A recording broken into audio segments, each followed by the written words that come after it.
graça, com a paz do nosso amado Salvador Jesus. E que privilégio estar aqui com vocês nesta noite. Eu não sei se eu posso dizer isso, eu acho que eu posso, né, Lucas? Que eu vi essa igreja nascer, né? E é uma grande alegria estar com os irmãos. Agora igreja organizada, né? Já completou um ano? Ainda não, né? Maravilha. Deus abençoe. Deus abençoe, viu, irmãos? E continue conduzindo, guiando a vida de vocês e que vocês sejam instrumentos para adorá-lo e para alcançar os eleitos dele. Irmãos, hoje me foi dado o privilégio de tratar desse tema, né? Um dos 5 pontos do calvinismo, das doutrinas da graça, né? Maravilhoso, que é o sola gratia, ou somente a graça, tá? E para isso hoje eu vou convidar vocês para abrirmos as escrituras na carta de Paulo aos Gálatas. Carta de Paulo aos Gálatas, a igreja da Galácia, capítulo de número 1. Gálatas, capítulo de número 1. Nós leremos, irmãos, ou eu lerei, peço que prestem atenção, do verso 10 ao verso de número 17, tá bom? Gálatas 1, de 10 a 17. Farei a leitura, prestem bastante atenção, diz assim a palavra do Senhor. Porventura procuro eu agora o favor dos homens ou de Deus? Ou procuro agradar a homens? Se agradasse ainda a homens, não seria servo de Cristo.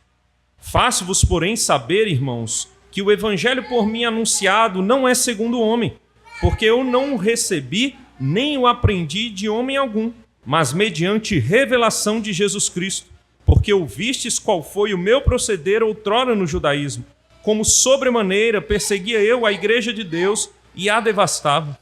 E na minha nação, quanto ao judaísmo, avantajava-me a muitos da minha idade, sendo extremamente zeloso das tradições de meus pais.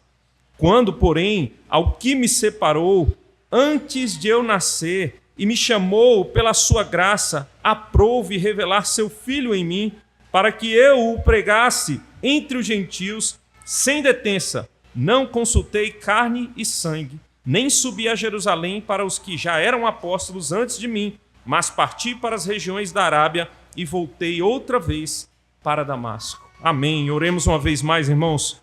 Senhor Deus, amado Pai, a Tua palavra foi lida, Pai, e nós Te damos graças por isso. Mas suplicamos humildemente, Pai, ajuda-nos na compreensão, ajuda-nos, ó Deus, ao ouvirmos a explicação da Tua palavra, e eu peço encarecidamente, sabendo as minhas limitações e a minha pequenez, usa-me, ó Deus, com graça. Usa-me graciosamente, ó Pai. Sê conosco, derrama do Teu Espírito sobre nós, ó Deus, e que esse culto seja agradável, inclusive neste momento onde a Tua palavra é pregada e o povo de Deus ouve, apreende, ó Deus, retém a Tua palavra. Sê conosco, rogamos no nome de Jesus. Amém. Amém. Gálatas é a minha esperança, é a minha Catarina. Os irmãos sabem quem disse essa frase? Gálatas é a minha esperança, é a minha Catarina. Essa frase, irmãos, é de Lutero, o grande instrumento de Deus, utilizado por Deus para dar início ao que nós conhecemos como o movimento da Reforma Protestante. Quando, lá no ano de 1517, 31 de outubro, ele fixa as suas 95 teses na porta do castelo de Wittenberg. É por isso que esse mês, inclusive, neste mês, estamos celebrando aqui nesta igreja o mês da Reforma. É por isso que dia 31 nós não celebramos Halloween, nós celebramos a Reforma Protestante, um movimento de avivamento do próprio Deus na terra. Antes de Lutero, irmãos, ser esse instrumento de Deus para dar início à reforma, ou ao movimento que conhecemos como reforma, Lutero viveu 12 anos nos claustros do romanismo. Ele era um monge agostiniano. Ele viveu de 1505 a 1517 como um monge agostiniano. Esse período para Lutero foi um período de muitas lutas. Lutero lutava consigo mesmo, ele lutava com Deus. Lutero ele chegava a ter medo de Deus, ele não tinha paz na sua alma, ele achava que teria condições de, por obras, alcançar a salvação, e quanto mais ele tentava alcançar pelas suas próprias obras a sua salvação, o favor de Deus, a paz com Deus, ele se sentia mais pesaroso, ele via que era impossível. E Lutero chega a afirmar nesse tempo que ele tinha medo de Deus, ele achava Deus um Deus mau. É impossível, irmãos. Lutero tentou por um momento ou por um tempo da vida dele alcançar a salvação por obras, e ele via que era impossível. E sabe como ele percebeu isso? Sabe como ele teve descanso? Foi lendo as Escrituras. E sabe o que Lutero descobriu? Lendo, estudando, ensinando as Escrituras Sagradas. Ele entendeu que a salvação é dada, ou a justificação é dada pela graça, mediante a fé em Jesus Cristo. Não há outra forma de obtermos ou de recebermos a salvação, senão pela graça, mediante a fé em Jesus Cristo. E inclusive essa descoberta de Paulo nós podemos dizer que é o grande tema da carta de Paulo aos Gálatas. E é interessante. É por isso que Lutero então compara a sua esposa com essa carta, a importância que essa carta teve para a vida dele. Ele faz essa comparação com a sua esposa. Essa era a esperança. As verdades contidas nessa carta eram esperanças de Lutero. Lutero, irmãos, dando aula de teologia em Wittenberg, ele ensinou a carta aos Romanos, ele ensinou a carta aos Hebreus e ele ensinou a carta aos Gálatas, e Deus falou com ele nas Escrituras, ensinando a própria Escritura. Sabe o que é interessante? 15 séculos atrás, Paulo enfrentava algo parecido com o que Lutero veio a enfrentar. Paulo, irmãos, quando ele escreve essa carta aos Gálatas, ele tem propósitos. E um dos propósitos de Paulo é combater judaizantes que diziam ser necessário a prática das leis judaicas, principalmente a circuncisão, para se obter a salvação. Em outras palavras, sabe o que Paulo estava enfrentando? Os crentes da Galácia estavam dando ouvidos a um tipo de ensino que dizia que nós devemos ter obras para sermos salvos, obras judaizantes. Paulo enfrentava algo parecido com o que Lutero veio a enfrentar. E Paulo então tem que mostrar, ele tem que fazer uma defesa e mostrar de maneira clara que a salvação é pela graça e não por obras. Mas Paulo também, nesta carta, irmãos, ele tem que comprovar o seu apostolado e a sua mensagem. Que o seu apostolado vinha de Cristo, que a mensagem que ele carregava, ele recebeu do próprio Senhor Jesus Cristo graciosamente. E ao mostrar isso, ele mostra também a graça de Deus ao alcançá-lo. Para finalizarmos aqui a nossa introdução, permitam-me dar um pequeno esboço dessa carta de Paulo aos Gálatas. No capítulo 1, dos versos 1 a 10, se vocês olharem para a Bíblia de vocês, vocês vão ver a saudação de Paulo e a apresentação do problema. Havia um grande problema na igreja da Galácia, de tal maneira que Paulo, diferente das outras cartas onde ele agradece pela vida dos crentes, é como se ele chegasse com os 2 pés na porta, porque eles estavam abandonando o verdadeiro evangelho. Estavam abraçando outro evangelho, e não existe outro evangelho, existe um só evangelho, e essa é a mensagem central, e sem ela não há redenção, não há salvação. Do capítulo 1, versículo 11, ao capítulo 2, versículo 21, Paulo ele vai trabalhar uma argumentação histórica, mostrando a sua caminhada, para dizer que de fato ele era um apóstolo de Cristo, chamado fora de tempo pelo próprio Senhor Jesus, e que ele tinha a autoridade de Cristo no seu apostolado. Capítulos 3 e 4, ele vai trazer um argumento teológico, mostrando a salvação pela graça, a justificação pela fé somente. E ele vai, do capítulo 5 ao 6, exortar a praticar aquilo que eles estavam aprendendo, a viver na prática o que eles estavam aprendendo, e ele encerra então a sua carta. Vocês perceberam que a porção que nós lemos hoje, ela está dentro do argumento histórico de Paulo? Está dentro da argumentação histórica de Paulo, mostrando que ele é apóstolo do Senhor. E no seu relato nós vamos ver de maneira clara a maravilhosa graça de Deus. E esse é o tema da nossa mensagem de hoje. A maravilhosa graça de Deus. A maravilhosa graça de Deus. E aí eu peço para que vocês leiam, por favor. Nós teremos 4 divisões, tá? E eu vou pedir para que vocês comecem lendo, numa só voz, os versículos 11 e 12, tá bom? 1, 2, 3, podem ler.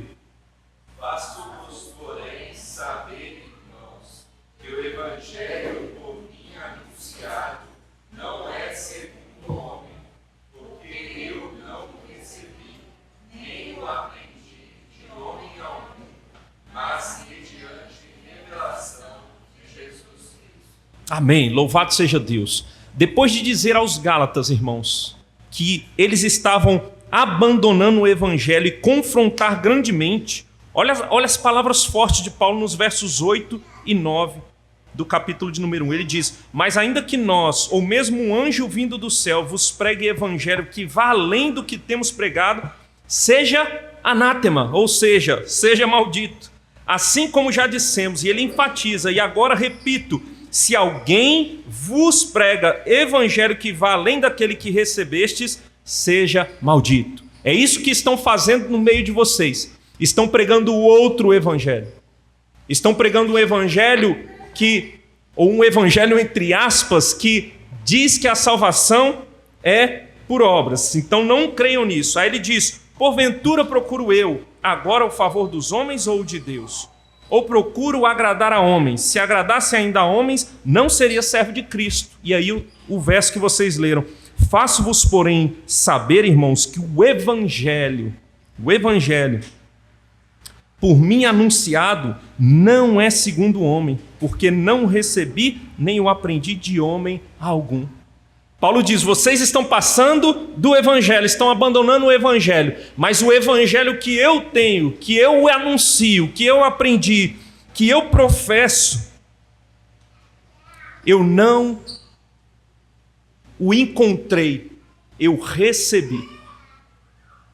Não fui eu quem consegui achar o evangelho, mas ele me foi dado. É isso que o apóstolo Paulo está dizendo. Esse evangelho verdadeiro que eu creio, que eu professo, eu recebi. Ele diz que não recebeu de homem algum, mas recebeu mediante revelação de Jesus Cristo. Foi o próprio Senhor Jesus que apareceu para o apóstolo Paulo e o deu o evangelho que ele então anunciava e que ele cria. O evangelho, irmãos, que Paulo cria, que é o evangelho verdadeiro que nós temos nas Sagradas Escrituras anunciado, ele não foi encontrado após uma grande reflexão e pela inteligência do próprio apóstolo Paulo. O apóstolo Paulo era um homem inteligente? Era, mas não foi pela sua própria reflexão que ele encontrou. Não foi. Paulo não teve um raciocínio diferenciado e pelas suas próprias condições, a sua razão, ele encontrou o evangelho. Não foi. Paulo, ele não tinha um QI elevado. Paulo não fez um cursinho para saber o que era o evangelho e por sua própria condição racional ele achou o evangelho. Ele recebeu. O Senhor Jesus foi quem foi ao encontro do apóstolo Paulo. Vocês lembram quando ele estava no caminho para Damasco? Para prender cristãos, para açoitar cristãos. É ali que o Senhor resolve encontrar o apóstolo Paulo. Ele diz ainda no verso 15, na parte B, aprove, ele diz. Aprove, aí o início do verso 16. Aprove a Deus revelar seu Filho em mim. Aprove ao Senhor. Foi vontade divina, foi vontade do próprio Deus. Foi o próprio Deus que resolveu derramar a sua graça sobre o apóstolo Paulo. E sabe o que isso mostra para nós? E eu não anunciei no início, mas gravem aí bem, o ponto de número 1 mostra que a graça é de graça. A maravilhosa graça de Deus, ela é de graça. Ela é gratuita. É o próprio Deus quem derrama graça, é o próprio Deus quem dá conforme a sua vontade. É Deus, irmãos. É Deus. Se nós estamos aqui hoje e nós cremos no Senhor Jesus, verdadeiramente somos dele, fomos regenerados, é porque ele derramou graça sobre nós. Ele veio ao nosso encontro, aprove a Ele revelar seu Filho em nós, gratuitamente, ninguém pagou. Na Idade Média, a Igreja Católica Romana, surgiram muitas heresias a partir do romanismo, e uma delas é que você poderia pagar indulgências e que a igreja então tinha autorização, a partir da assinatura do Papa, para te dar perdão de pecados, para amenizar a sua culpa, para que a culpa de parentes seus que já haviam morrido fossem pagas. Não, isso é impossível. A salvação é gratuita, a graça de Deus é de graça. Não tem como alcançar o favor dele de outra forma, a não ser ele querendo dar, e nós simplesmente recebemos. E sempre foi assim. Quando nós olhamos para o Éden, por exemplo, quando Adão peca, então o Senhor vai atrás de Adão e Adão se esconde. É o próprio Deus quem chama Adão para a sua presença. Adão tenta, pelas suas obras, estar na presença de Deus com folhas de figueira, mas era impossível por suas obras estar diante do Deus vivo. E sabe o que Deus faz? Deus graciosamente providencia o meio e dá de graça, da sua graça, para que então Adão, vestido de peles de animais, então se colocar diante dele. Ali já é um prenúncio de que a graça é de graça. É Deus que gratuitamente dá. Adão tentou pelos seus méritos, não conseguiu. Deus então graciosamente permite que ele se coloque na presença dele e providencia os meios para isso. Quando nós olhamos para Abraão, que vivia na terra de Ur dos Caldeus, Abraão não estava procurando Deus. Quem foi ao encontro de Abraão, irmãos? Foi Deus. Foi Deus que foi ao encontro dele, apareceu ou se manifestou a Abraão e disse: sai da tua terra, da tua parentela e vai para a terra que eu te mostrarei. Graça, Deus indo ao encontro. Abraão simplesmente recebeu e foi. Quando nós olhamos para o próprio Moisés, graça. Ele está no deserto, apacentando as ovelhas do seu sogro, e Deus aparece para ele, naquela sarça que se ardia e não se queimava e não se consumia. Então Deus chama Moisés. É Deus quem chama, irmãos, é Deus o tempo todo, graciosamente. E continua sendo assim conosco, na nova aliança, nós, a igreja do Senhor, recebemos a graça gratuitamente. Como diz Tiago na sua carta, capítulo 1, verso 16 e 18, ele diz o seguinte: não vos enganeis, meus amados irmãos, toda boa dádiva e todo dom perfeito são lá do alto, descendo do Pai das luzes, em quem não pode existir variação nem sombra de mudança. Pois segundo o seu querer, ele nos gerou pela palavra da verdade, para que fôssemos como que primícias das suas criaturas. Foi ele, graciosamente, irmãos, que derramou graça sobre nós.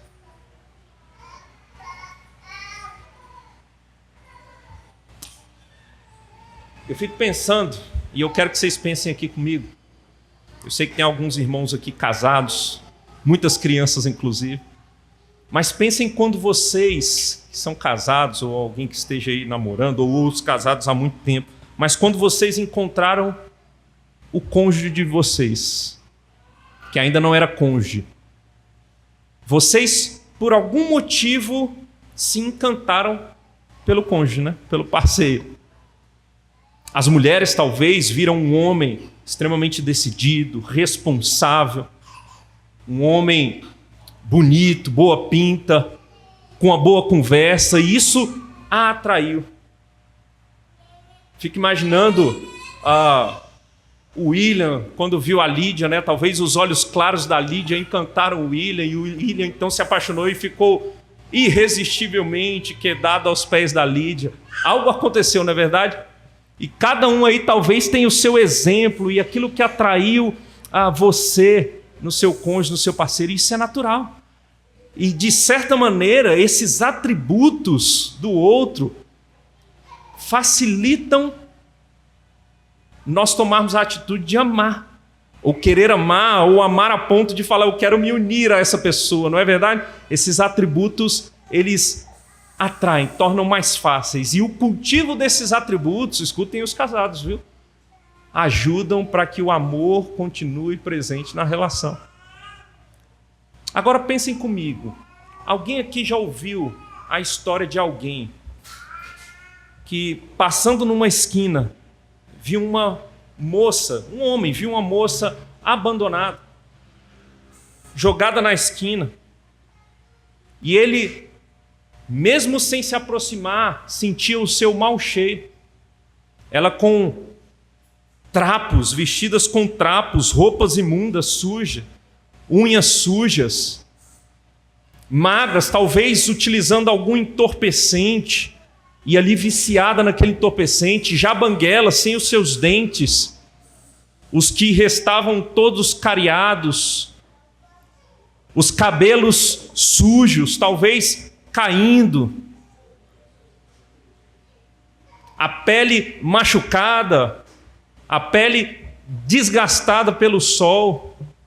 Então essa pessoa olha para aquela pessoa na esquina com todas essa condição deplorável, e ela então pega aquela pessoa, levanta e diz: eu quero me casar com você. Irmãos, eu não vou dizer que nunca, mas provavelmente isso nunca tem acontecido por aí. Isso é quase impossível de acontecer, humanamente falando. Quem daqui, quem conhece alguém que nessas condições pegou alguém ou se apaixonou e falou: eu quero casar com essa pessoa? Você faria isso? Não faria. Eu sei que não faria. Mas eu quero dizer, irmãos, que o Senhor nosso Deus fez isso.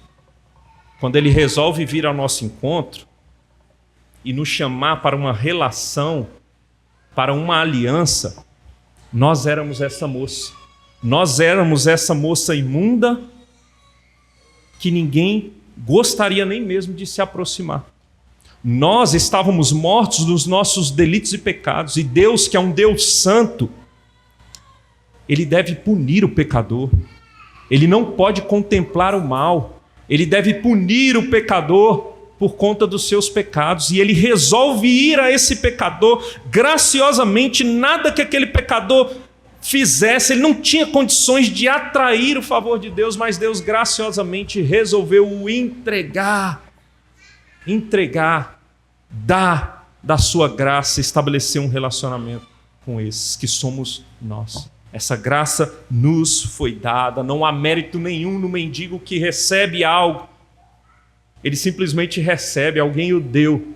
Nós somos esses mendigos. A graça, ela é de graça. Essa graça foi a graça que Paulo recebeu, é a graça que nós recebemos. Se somos do Senhor, se fomos salvos no Senhor, foi somente pela graça. Sola gratia, somente pela graça somos do Senhor.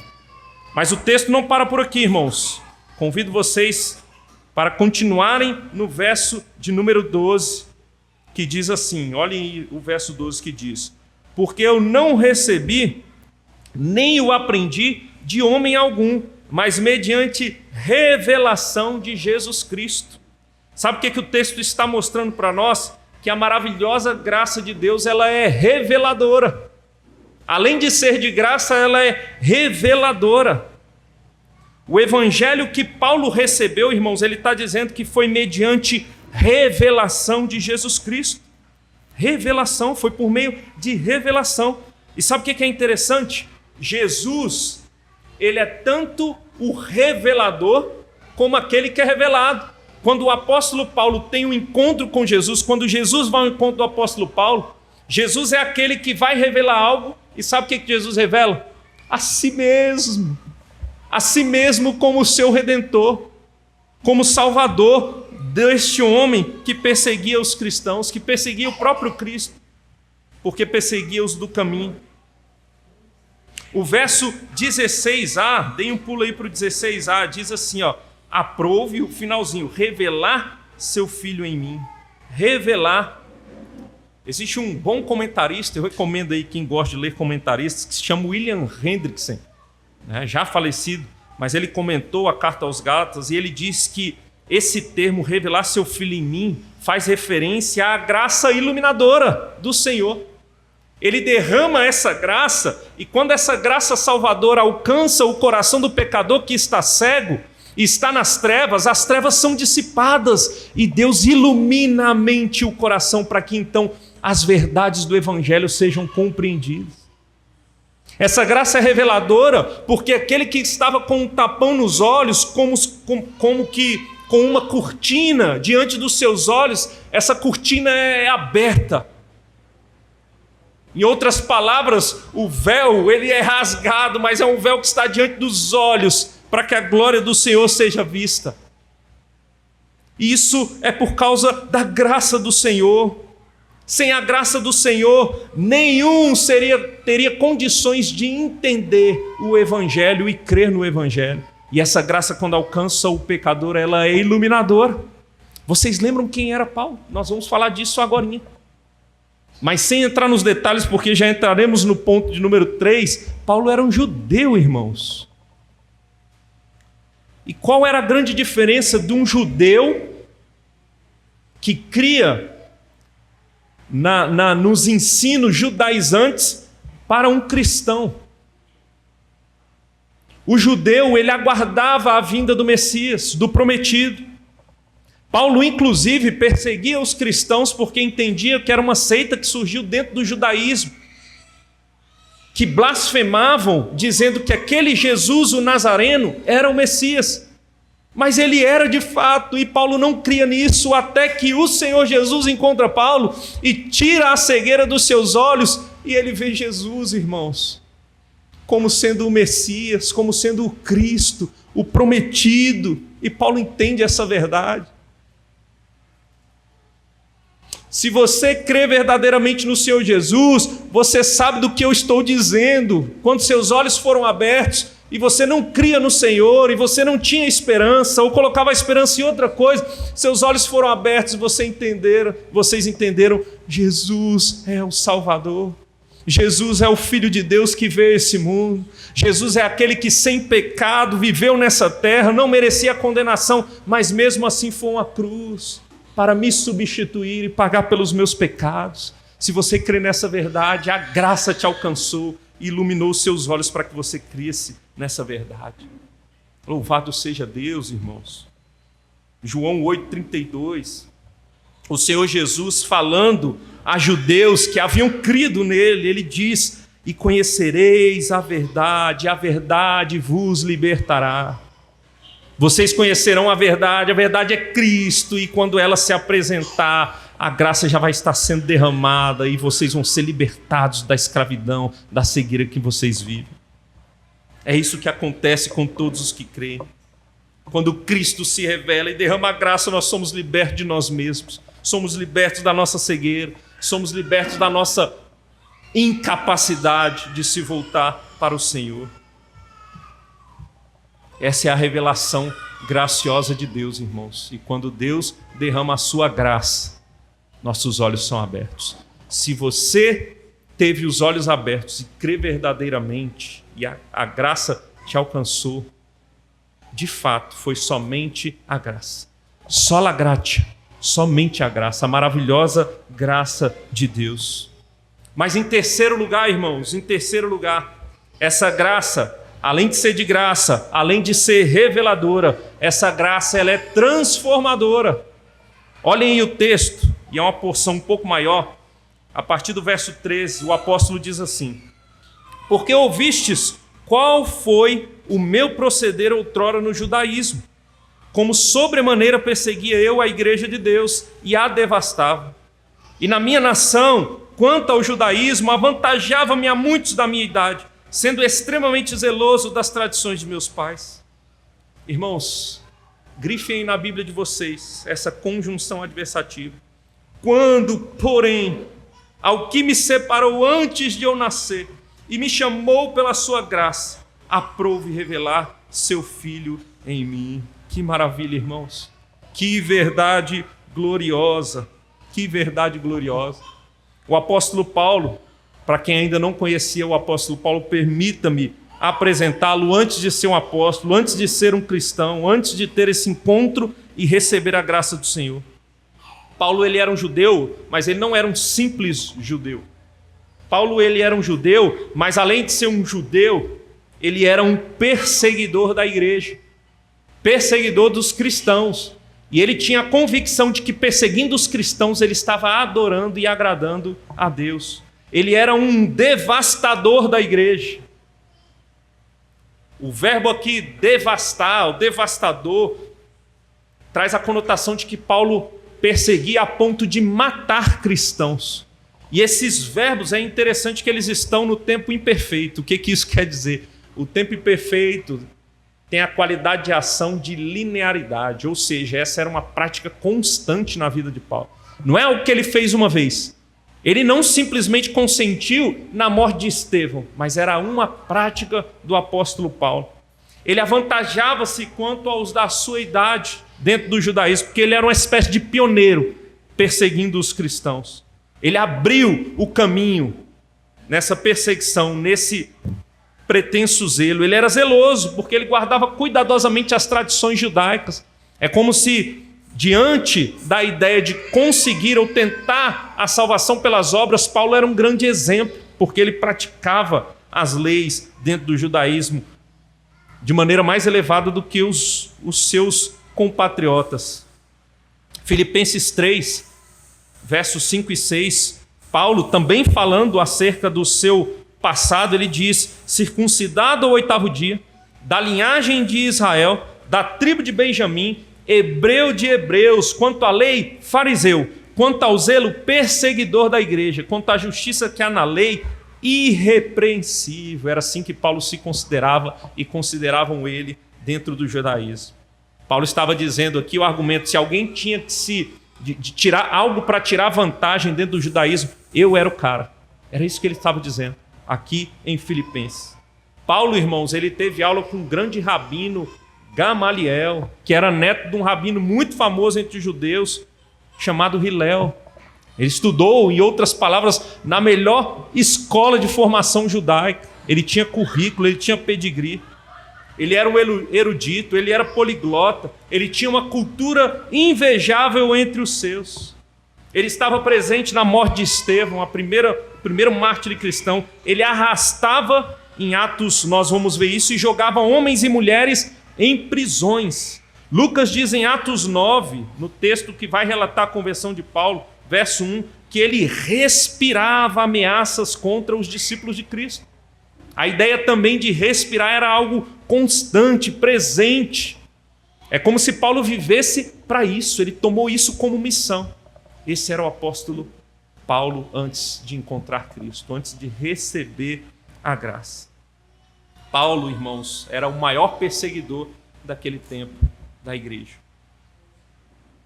Irmãos, é por isso que é tão belo.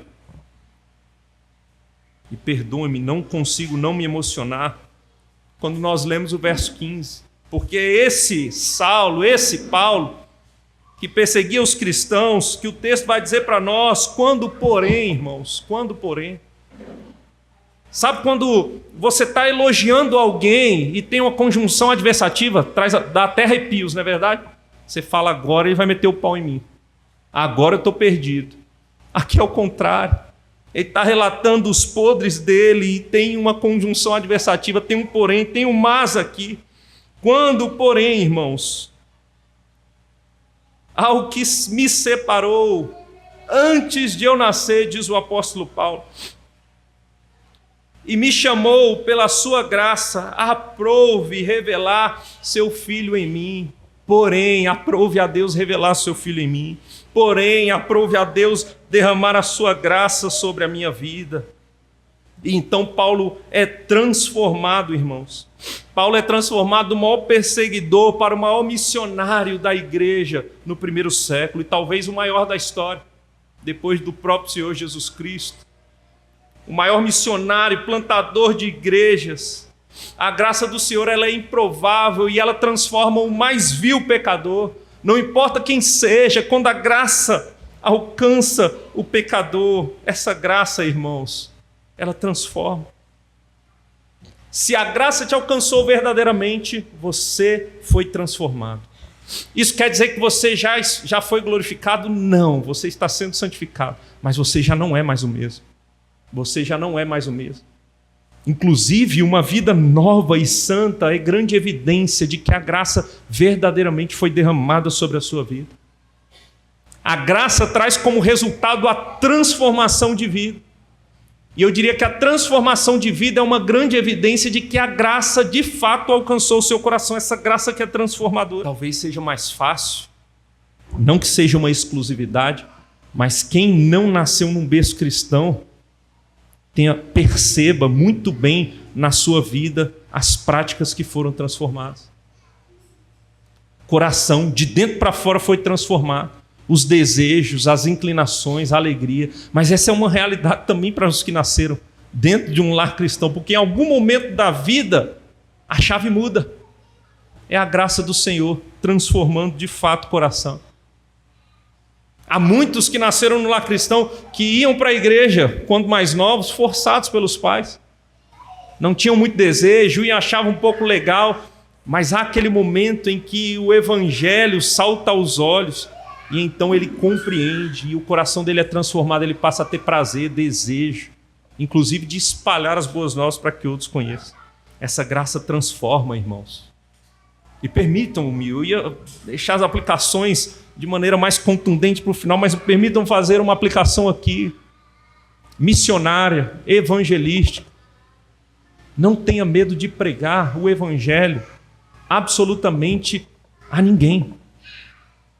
Não tenha medo, seja lá quem for, que você fale, é impossível, essa pessoa é muito dura, ela não quer saber, ela vai fazer chacota, ela vai rir. Se a graça do Senhor for derramada sobre ela, ela vai ser transformada. Ela vai ser transformada. A graça de Deus, irmãos, é capaz de transformar o mais vil pecador em um servo de Cristo, em um discípulo de Cristo. Em último lugar, e me desculpem, eu não sei o que anda acontecendo comigo, mas eu não estou marcando o tempo. E eu ando pregando muito tempo. Se deixar aqui, a gente vai embora. Ainda bem que não tem janelas, né? Mas brincadeiras à parte. A maravilhosa graça de Deus, irmãos, ela é de graça. A maravilhosa graça de Deus, ela é reveladora. A maravilhosa graça de Deus, ela é transformadora. Em último lugar, e esses pontos estão de certa maneira conectados. A maravilhosa graça de Deus, ela é irresistível. Ela é irresistível. Leiam, por favor, apenas o versículo de número 15. 1, 2, 3, podem ler. Quando, porém, ao que me separou antes de eu nascer, me chamou pela sua graça. Revelar seu Filho em mim, como já vimos.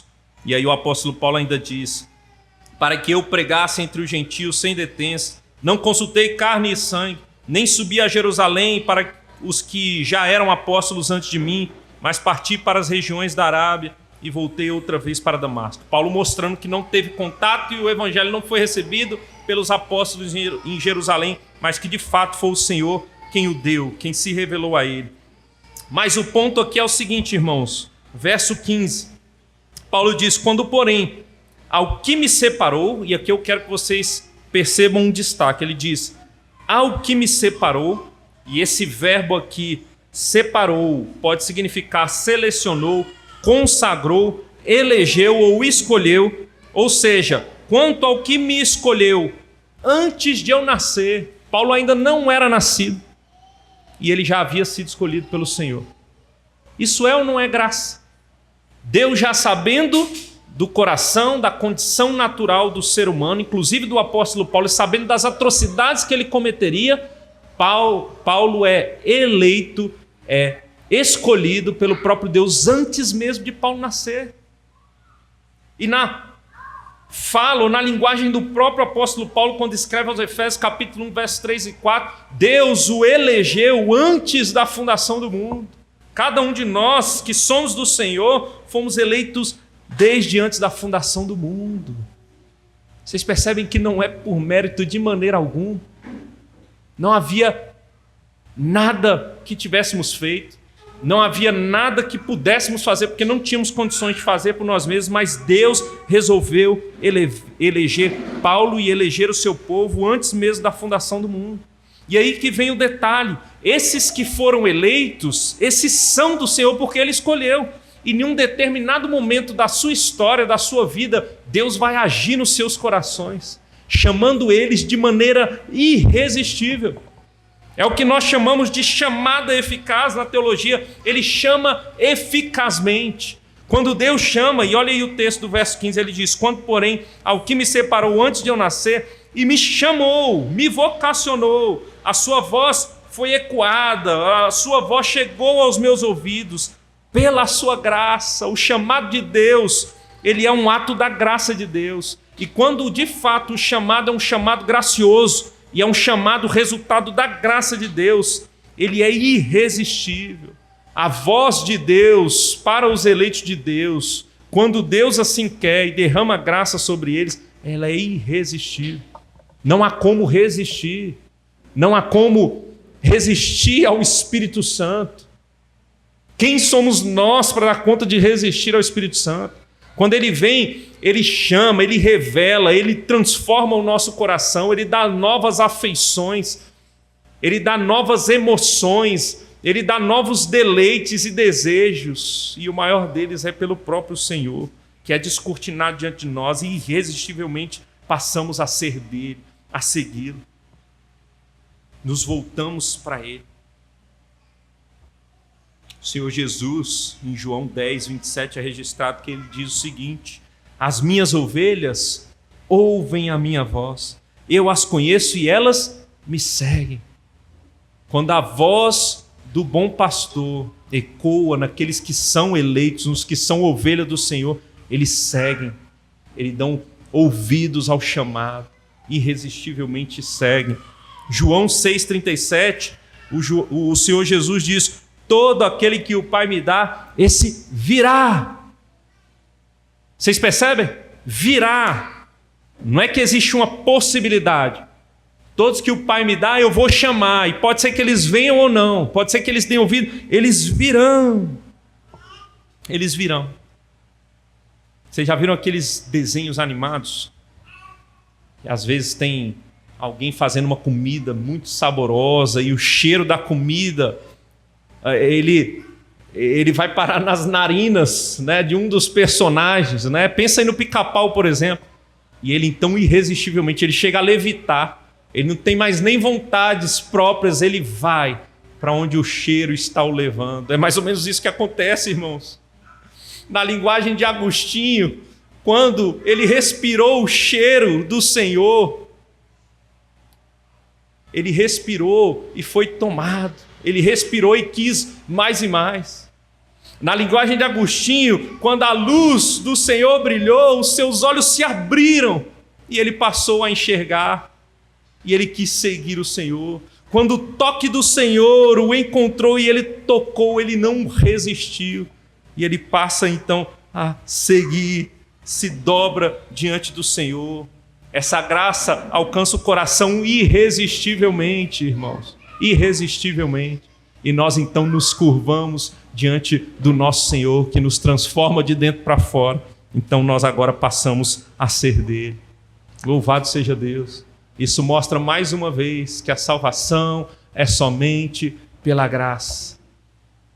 E essa graça é completa, ela é do início ao fim, é desde a eleição, é desde o chamado, do encontro, da iluminação, até o fato do homem não conseguir resistir e ele passa a ser um seguidor de Cristo, porque o próprio Deus, na pessoa do Espírito, passa a habitar naqueles que são dele. Louvado seja Deus por essas verdades, irmãos. A graça de Deus, essa maravilhosa graça, ela é de graça, ela é reveladora, ela é transformadora, ela é irresistível. Não existe salvação por méritos. Não existe nada que possamos fazer. Não existe nada que na Idade Média alguém pudesse fazer para alcançar a salvação. E esse é um dos grandes pontos que faz eclodir a Reforma Protestante. Porque a mensagem central estava sendo mexida. E quando nós dizemos que é por obras, nós estamos mexendo naquilo que é central na nossa fé, no Evangelho da graça de Deus. Já não é por graça. Se for por obra, já não é graça. É uma graça muito meia boca. Não é a graça verdadeira que é exposta nas Escrituras.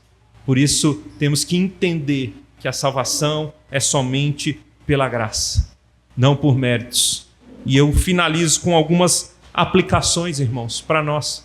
Finalizo com 4 aplicações aqui para nós. Diante dessa verdade, que a salvação é somente pela graça, que essa graça é maravilhosa de Deus, com todas essas suas características. Primeira aplicação, nós devemos nos humilhar diante do nosso Deus. Nós devemos ser servos humildes que se curvam em adoração diante do nosso Deus. Não há espaço, irmãos, quando entendemos que a salvação é pela graça e que fomos alcançados pela graça, para o orgulho, para a jactância. Não há espaço para nenhum de nós empinar o nariz e achar que é bom demais.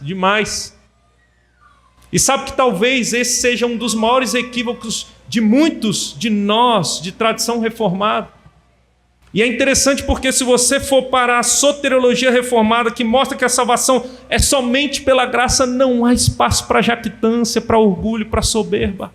Nós devemos ser os mais humildes. Como que um mendigo que recebe algo vai ficar se ensoberbecendo por aí? Nós somos esses que foram alcançados pela graça. Deixe o pedestal, abandone o salto do orgulho e dobre os seus joelhos em humilde adoração ao nosso Deus que nos alcançou pela graça. Se você se diz um cristão reformado ou um calvinista e bate no peito por conta disso, você não entendeu o que é ser um cristão reformado ou um calvinista. Não entendeu. Olha para a vida desses homens na reforma que entenderam essa verdade. Eles se curvavam e adoravam, entendiam que não eram nada e que tudo era a graça do Senhor. Nos humilhemos, irmãos, sejamos os mais humildes de todos por entendermos essas verdades. Segunda aplicação, onde abundou o pecado, superabundou a graça. Não há, eu falei que ia fazer essa aplicação no final, estou fazendo ela. Não há pecador que tenha pecados grandes demais que a graça não pode alcançar. Não há pecado grande demais que o sangue de Cristo não possa lavar. Não há pecador sujo demais que o sangue de Cristo não possa limpar. Portanto, preguem o Evangelho a toda criatura. Não façam distinção, acepção de pessoas. Preguem a todos que Deus colocar diante de vocês. Se Deus alcançou o seu coração, o meu coração duro, não importa se é Richard Dawkins que está diante de nós, não importa quem seja, pregue o Evangelho. Se a graça alcançar, irresistivelmente ele vai se quedar, ele vai ter os olhos abertos, ele vai se voltar para o Senhor. Preguemos o Evangelho, sejamos o povo que crê na graça de Deus, não nos próprios méritos, não olhe para a sua incapacidade, para as suas limitações, mas para a graça do Senhor e pregue ousadamente o Evangelho. Terceira aplicação, talvez você esteja aqui nessa noite e você ainda não experimentou verdadeiramente a graça do Senhor. Talvez você esteja no processo ou de fato ainda não compreendeu as verdades do Evangelho ou até entendeu intelectualmente, mas não se curvou verdadeiramente, lançando a sua vida nas mãos do Senhor. Eu queria dizer para você, clame pela graça do Senhor. Fala, Deus, derrama da sua graça sobre mim, derrame da sua graça sobre a minha vida, abre os meus olhos, transforma a minha vida, me alcança irresistivelmente, dai-me da tua graça.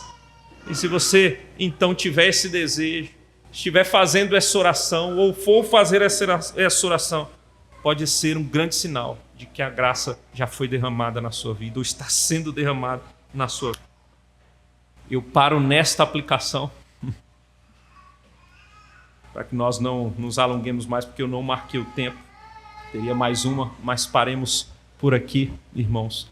E eu espero que a partir dessas verdades, nosso coração esteja mais inclinado a adorarmos o nosso Deus com toda a nossa vida.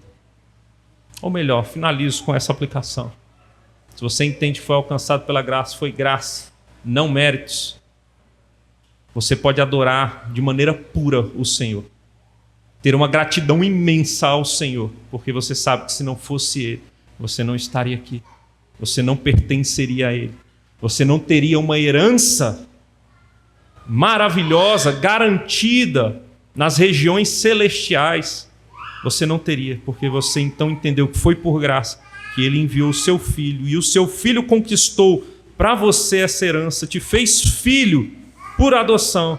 Você sabe que você reinará com Ele, que isso gere gratidão no seu coração e uma adoração profunda, verdadeira, uma grande devoção ao nosso Deus que nos alcançou graciosamente. Somente a graça, irmãos, somente pela graça estamos aqui, somos do Senhor, habitaremos eternamente com o Senhor. Ninguém nos arrebatará da mão do Senhor por causa dessa graça maravilhosa. Vamos curvar a cabeça, vamos orar ao nosso Deus, e aí eu devolvo a palavra para o nosso irmão André. Senhor Deus, amado Pai, te louvamos, Deus, te louvamos por esse privilégio de adorar o Senhor como igreja do Senhor nesta noite, mais uma vez, Pai. Te louvamos, ó Deus, porque o Senhor é um Deus gracioso, Pai, e essa graça é maravilhosa demais. Te louvamos, ó Deus, porque se não fosse a Tua graça, não existiria salvação, não existiria redenção, não existiria herança separada para nós, não existiria esperança, ó Deus, em que pudéssemos colocar o nosso coração, mas agora nós temos uma viva esperança e sabemos que graciosamente o Senhor enviou Jesus Cristo e então graciosamente, gratuitamente derramou essa graça sobre nós para que tivéssemos nossos olhos abertos, iluminados, Cristo fosse revelado diante de nós, irresistivelmente fôssemos atraídos, transformados, e é por isso que estamos aqui e queremos com nossa vida adorá-lo, Pai, bem dizer, ser com o povo do Senhor aqui reunido, ó Pai, e faça-nos jamais esquecer que é por graça, que isso mude a nossa prática, que isso mude a nossa relação com o Senhor, que isso mude a nossa adoração, que isso mude o nosso desejo pelo Senhor e o desejo por agradar ao Senhor. Sê conosco, ó Pai. Te louvamos, ó Pai, te louvamos porque essa graça foi derramada não só sobre a vida de Lutero, ao ler as Escrituras, não só sobre a vida de reformadores, homens de Deus ao longo da história. Sim, foi derramado de maneira maravilhosa, importante naquele período, mas chegou a nós hoje, Pai. E o Senhor continua derramando graça. Por isso adoramos, bendizemos o Teu nome, ó Pai, e damos toda a glória ao nome do Senhor, que nos salvou, e essa salvação nos é dada somente pela graça. No nome de Jesus oramos. Amém. Amém.